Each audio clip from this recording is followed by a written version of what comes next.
The storm was biblical. For 3 days and nights, the research vessel Odyssey was tossed like a toy by mountainous waves and screaming winds. Then, just as suddenly as it began, the chaos subsided. Silence descended, heavy and absolute. We were alive, but we were crippled. Our engines were dead, our communications fried. We were adrift in an unnervingly calm, gray sea, under a sky the color of slate. The silence was the worst part. It felt watchful. Days bled into one another. Hope was a dwindling resource, rationed along with our water and food. We scanned the horizon relentlessly, praying for a sail, a smudge of smoke, anything. On the 5th day, we saw it. A shape, dark and hulking, emerged from the morning mist. It wasn't a modern ship. Its lines were ancient, like something out of a history book, a galleon. Perhaps from centuries past. It was impossible. Yet there it was, floating silent and still. As we drifted closer, a sense of deep unease settled over the crew. The ship was wrong.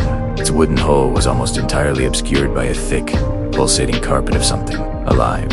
It looked like a cross between a fungus and a coral reef, in shades of putrid green and bruised purple. It clung to every surface, draping over the broken masts, and gaping holes in the deck like a grotesque, living shroud. There were no signs of life, no birds, no crew. Just this strange, silent growth. Our captain, a grizzled veteran named Marcus, made the call. Our supplies were critically low. That ship, however strange, might hold resources. A 4-person team was assembled. Marcus, our chief engineer Anya, a young biologist named Ben, and me, the ship's documentarian. As our small inflatable boat cut through the glassy water towards the derelict vessel, the air grew thick and heavy, smelling of brine and decay, with an undercurrent of something sweet and sickly. Climbing aboard was a nightmare. The rope ladder we threw over the side was slick with the same bizarre substance. Stepping onto the deck felt like stepping onto a living organ. The surface was soft and yielding under our boots. The growth pulsed with a faint, rhythmic light, like a slow, deep heartbeat. It covered everything. The wheel, the cannons, even the skeletal remains of what might have been sailors were cocooned in this stuff, their forms barely recognizable. Ben was fascinated, cautiously taking samples. "I've never seen anything like it," he whispered, his voice trembling with a mix of fear and excitement. "The cellular structure is...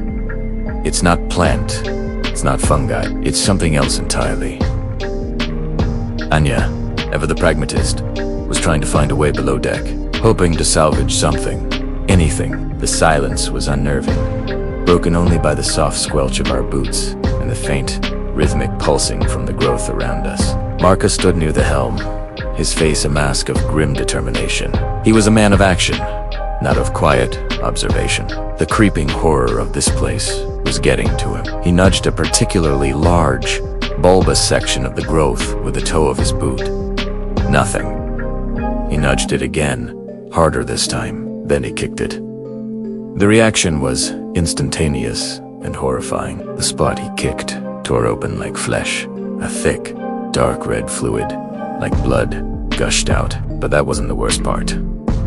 The entire deck seemed to lurch. The faint pulsing quickened, becoming a frantic, angry throb. A deep, guttural moan echoed from the very timbers of the ship, a sound of agony and rage. The fungus was alive. The entire ship was asterisk.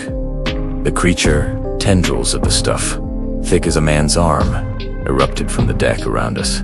They whipped through the air, trying to ensnare us. One wrapped around Ben's leg, and he screamed. Anya, quick as a flash, hacked at it with her survival knife. It severed with a wet, tearing sound.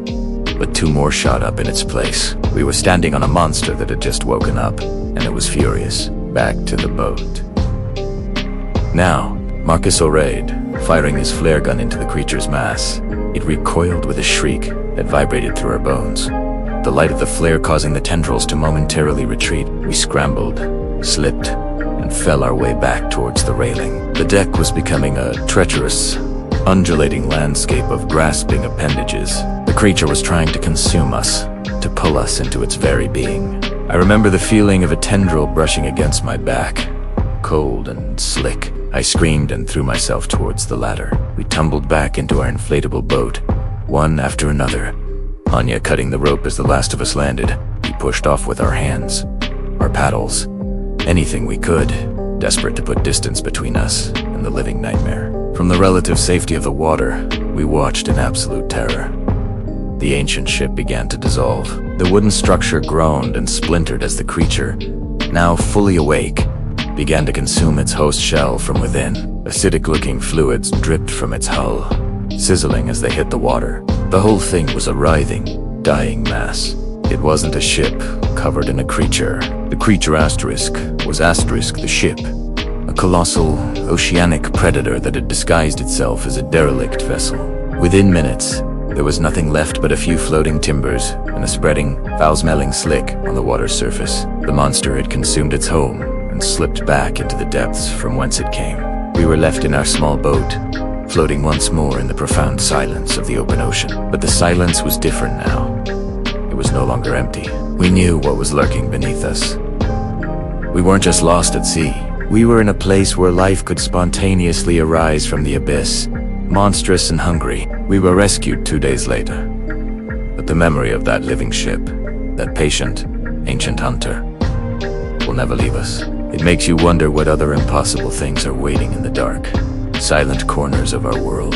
Thanks for watching, and if you enjoy Tales from the Deep, make sure to subscribe for more.